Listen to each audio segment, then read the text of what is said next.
글을 읽을 때 편안한 마음으로 또 내가 잘 읽을 수 있다라는 경험을 하는 게 굉장히 중요해요. 어떻게 해야 되는지를 막 배워서 이렇게 해야 된다, 저렇게 해야 된다를 익히는 게 중요한 게 아니라 그걸 실제로 할 수 있는 능력이 생겨야 되는데, 그것의 첫 번째는 바로 독해력을 높이기 위해서 책을 고르는 법, 책을 읽는 법에 대해서 조금 얘기를 드릴게요. 어떤 책을 읽어야 독해력을 높일 수 있느냐라는 질문들을 많이 하시거든요. 가장 쉽게 읽을 수 있는 책을 읽어보라고 저는 제안을 드리고 싶어요. 쉽게 읽을 수 있는 책이 뭘까요? 읽고 싶은 것, 그러니까 글 자체가 일단 쉬운 거, 여러분이 읽고 싶은 것, 지금 당장 여러분에게 필요해서 쓸모가 있는 것, 이게 바로 여러분이 가장 먼저 읽기 시작해야 될 가장 좋은 책입니다.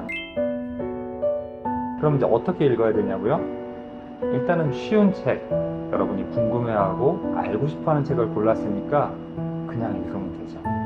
일단은 제가 두 가지를 말씀을 드릴 건데, 그냥 읽으라 라는 거예요. 자, 그러나 정말 그냥 아무것도 안 하고 읽으라는 것이 아니라 하나 더 신경 써야 될 게 있는데, 그게 뭐냐면 바로 생각을 하면서 읽으라는 겁니다. 이렇게 얘기하면 또 올바른 생각, 이게 뭘까? 어떤 생각을 해야 맞는 걸까? 또 이렇게 생각할 수가 있어요. 그러지 말고, 아, 이거 이런 거구나, 이렇게 하라는 거구나, 순전히 주관적으로 이렇게 생각하면서 여러분 읽길 바랍니다.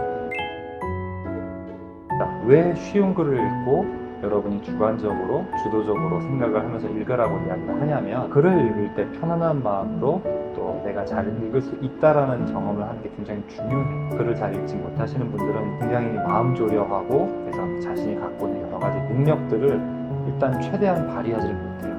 하지만 조금이라도 읽어지고 마음속에 뭐가 들어오는 느낌을 가지면 그때부터 마음이 편안해지고 또 여러분이 터득하게 되는 그런 것들을 적극적으로 사용하게 돼요. 어떻게 해야 되는지를 막 배워서 이렇게 해야 된다, 저렇게 해야 된다를 익히는 게 중요한 게 아니라 그걸 실제로 할 수 있는 능력이 생겨야 되는데, 그것의 첫 번째는 바로 뭐라도 하나 해보는 거거든요. 해보려면 마음이 편해야 되고요. 해볼 만큼 너무 어렵지 않은 책으로 그걸 시도해 봐야 돼요. 그렇기 때문에 쉬운 책, 편안한 책, 여러분이 궁금해하고 읽을 동기를 계속해서 주는 책을 골라야 되는 거고요. 그리고 그 책을 읽을 때 일단 첫 번째로는 여러분이 그것을 읽으면서 무엇이든 생각을 해보라 라는 거예요. 자, 그래서 그렇게 선택해서 읽을 만한 책을 오늘 제가 추천을 하면서 본보기로 보여드릴 겁니다. 자, 근데 제가 추천하는 책이 여러분이 별로 생각하지 않았던 것일 수도 있어요. 그렇다면 그냥 그런 거구나, 그런 책을 저렇게 읽는 거구나로만 참고하시지, 제가 지금 얘기하고 있는 책을 반드시 저 책을 읽어야 되겠다 이렇게 생각하진 않으셨으면 해요. 자, 그 책은 바로 여기 보이는 데일리 필로소피와, 그리고 또 하나는 잘 될 수밖에 없는 너에게라는 신간입니다. 잘 될 수밖에 없는 너에게라는 책을 제가 소개를 드릴 건데, 이 책은 요즘 마음을 다스리거나 마음을 다독여주는 그런 책들이 굉장히 인기예요. 그 중에 하나입니다. 제목 딱 보시면 아시겠죠? 마음을 좀 편안하게 갖는 것을 필요로 하는 사람들이 요즘 굉장히 많잖아요.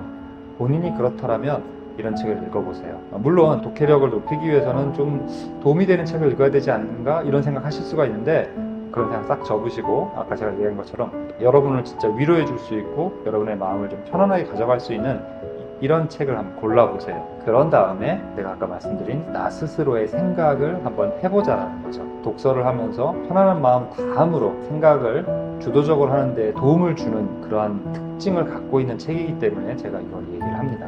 보세요. 아무데나 한번 펼쳐볼게요. 일면식도 없는 사람들의 일상 브이로그를 보면서 요즘은 각자만의 행복을 찾으려는 사람이 많다고 생각했다. 저자의 생각이잖아요. 일면식도 없는 사람들의 일상 브이로그를 보면서라고 했을 때 이런 내용들을 굉장히 편안하고 쉬운 내용이지만 우리가 읽으면서 그 생각을 따라가는 거예요. 저자가 이렇게 말한 것들을 이 사람이 이런 부분에서 얘기를 했구나 라고 우리가 이해를 하거나 우리도 같이 느끼려면 마치 우리가 그걸 본 것처럼 또는 떠올려서 생각을 해야 돼요. 그러니까 제가 말하는 생각이란 저자가 말한 그게 무슨 말이지? 이 사람이 뭐에 대해서 얘기하는 거지? 라고 하는 것들을 내 기억 속에 저장되어 있는 나의 지식이나 경험 중에서 혹시 비슷한 게 있는가? 아, 이 사람이 이런 거 얘기하고 있구나 라고 하는 생각들이 일단 활발하게 나올 수 있도록 생각을 해달라는 겁니다. 그걸 위해서 일상적이고 여러분에게 필요할 수 있는 이러한 내용들을 읽으면서도 여러분의 생각, 이 사람이 지금 말하고 있는 그 상황은 이런 거였어 라는 식의 생각들을 활발하게 하시라는 거예요. 그것들이 활발하게 일어날 수 있는 쉬운 글, 또는 편안한 책, 그런 책을 읽으시면서 독해력이 좋아지기 위해서 가장 기초적으로 해야 되는 것들을 여러분이 하는 그런 사람으로 조금씩 바꿔줄 수가 있습니다. 자, 그래서 책의 내용들은 어떤 상황에 그 사람의 심정 또는 좀 더 우리가 건강하게 생각할 수 있거나 건강하게 자신의 생활들을 겪어낼 수 있도록 조언을 주는 그런 내용들이 있는데, 책 자체도 나쁘지 않다라고 생각을 해요. 독해력에 도움이 되는 내용, 그런 특성을 갖고 있고, 그러한 특성들이 여러분을 도와줄 수 있도록 충분히 읽을 수 있게 생각을 편안하게 하시기를 바랍니다. 자, 여기서 조금 더 수준을 한번 높여본다면 조금 더 인문학적인 데일리 필로소피, 철학책은 좀 어려워 이런 생각할 수 있는데, 오히려 데일리 필로소피라고 하니까 좀 편안할 수 있어요. 이게 뭐 철학 그 사상을 사람들한테 소개하는 것이 아니라 철학자가 쓴 어떤 명상록이라든가 이런 몇 가지 내용들을 이 책과 비슷하게 여러분에게 많은 것들을 한번 생각해 보도록 제안을 해줘요. 이 책을 읽으면서 여러분도 한번 또 따라서 생각을 해보면 좋겠죠. 자, 보면요, 제가 이렇게 표시를 해놨는데, 운명을 내 편으로 만드는 두 단어라는 제목의 짧은 글이 있습니다. 거기 위에는 마르쿠스 아우렐리우스라는 사람이 쓴 명상록, 아주 옛날 사람이에요. 그 사람의 명상록에 대한 얘기가 있고, 그 다음에 이 저자의 쓴 말이 있습니다. 자, 한번 읽어볼게요. 로마 시대 저술가 아우룰스 겔리우스는 에픽테토스가, 자, 낯선 그리스 로마 시대 이름이 나오지만 별로 신경 쓰지 마세요. 자, 이렇게 말했다고 기록을 남겼다. 자, 이렇게 기록을 남긴 것에만 초점을 맞추면 되잖아요. 이름 같은 거는 그냥 편안하게 읽을 때니까 그냥 누가 말했대 하고 넘어가면 됩니다.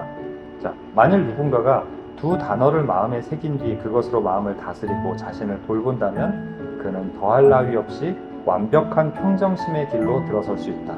그 두 단어란 바로 집요함과 저항이다. 그러니까 집요함과 저항이라는 두 단어를 마음속에 간직을 하면 마음을 평정심을 가질 수 있다, 이렇게 얘기를 하고 있는 거잖아요. 그 정도는 이해하실 수 있죠? 안 되셨을 수도 있어요. 왜냐하면 이 말투가 익숙하지 않거나 그러니까. 근데 이거를 한 장, 두 장 읽다 보면, 편안하게 읽다 보면 이제 익숙해지고 잘 읽어집니다. 그러니까 걱정하지 마세요. 저것도 못 읽으면 어떡해 이런 생각하지 마시고, 누구나 조금 적응이라는 게 필요한 경우도 있어요. 그러면 돼요. 그럼 이제 그 다음에는 할 게, 집요함과 저항이 어떻게 나한테 평정심을 가져다 줄까? 이게 바로 연결이 안 될 수 있죠. 곰곰이 생각할 수도 있지만 보면은 그 뒤에 내용이 좀 더 있거든요. 그럼 이런 경우에는 더 읽어봐야 되죠. 우리가 일상적으로 대화를 할 때 어떤 사람이 무슨 얘기를 했는데 그게 무슨 말이지? 했을 때 바로, 야, 그게 말이 돼? 이렇게 말하는 사람도 있지만, 일단 기다리면 그 다음 얘기를 더 하잖아요. 그러니까 지켜보면 되죠. 그런 식으로 읽어보면 됩니다. 그렇다면 어떤 원칙으로 지속하고 저항해야 하는 걸까? 아까 집요함과 저항이라고 했는데, 그 집요함을 지금 지속하고 저항한다고 말을 살짝 바꿔줬네요. 아우렐리우스 황제는 그 무릎에 이렇게 답했다. 경건함으로 지속하고 정의로움으로 저항하라. 자, 정확하게 이 책이 말한 것들을 알아야 되겠어 라는 생각에 너무 사로잡혀 있으면 지금과 같은 내용이 굉장히 어렵습니다. 경건함으로 지속하고 정의로움으로 저항하라. 그러니까 지속하고 저항하는데 어떻게 지속하고 어떻게 저항하느냐? 경건함으로 지속한다라고 했잖아요. 자, 여기서는 이 부분은 이제 독자가 해석을 해내야 돼요. 근데 그 해석은 아까 말씀드렸던 것처럼, 또는 아까 그런 책을 가지고서 내가 주체적으로, 주관적으로 생각하는 버릇이 들고, 그렇게 해도 돼, 난 앞으로 이렇게 읽을 거야, 이렇게 되어 있는 사람이라면 이 부분에서 이게 무슨 말이지? 저자는 무슨 뜻으로 이런 말을 했을까? 여기에 사로잡히는 것이 아니라, 내가 생각했을 때 경건하다는 건 이런 뜻이니까 그런 마음으로 계속 해나가라는 얘기구나 라고 저자가 한 말을 내가 내 식대로 소화를 하는 거죠. 그거면 충분합니다. 그 다음에 정의로움으로 저항하라. 저항을 하는데 그냥 반항하는 게 아니라 정의롭다라고 하는 것에 나의 기준을 생각하면서 나는 그런 것들을 받아들이지 않는 거예요. 정의롭지 않은 것을 가만두지 않고 내 마음에서 밀어내고, 그리고 내가 계속해서 추구하고 싶거나 내가 원하는 것들을 진지하고도 한편으로는 엄숙하게 계속해서 이어나간다면 내 마음은 평안할 수 있구나 라고 이 사람이 제안을 하고 있네. 그럼 그렇게 한번 해볼까? 이 정도면 충분한 거예요.